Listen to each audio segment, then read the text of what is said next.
So what is up? Sagutin lang natin tong tanong sa atin ni Madam, no? Kung gaano katagal bago i-charge yung e-bike natin. So actually depende siya sa itatakbo mo.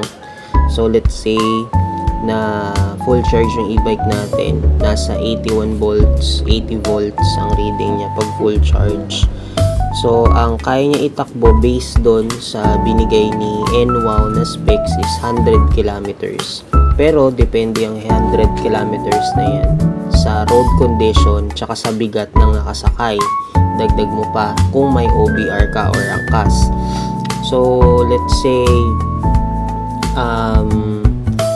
flatland lang, tapos tuloy-tuloy lang yung takbo natin, straight lang, at ang gamit lang natin is around let's say 1 or 2 second gear lang, first and second gear lang.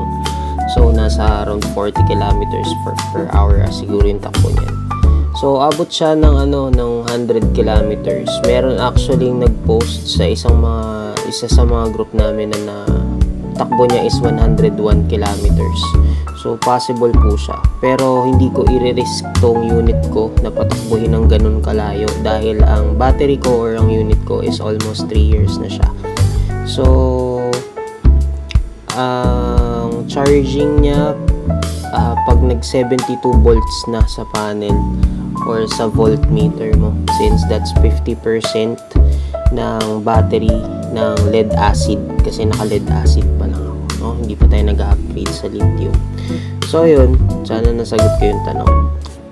Keep safe, peace.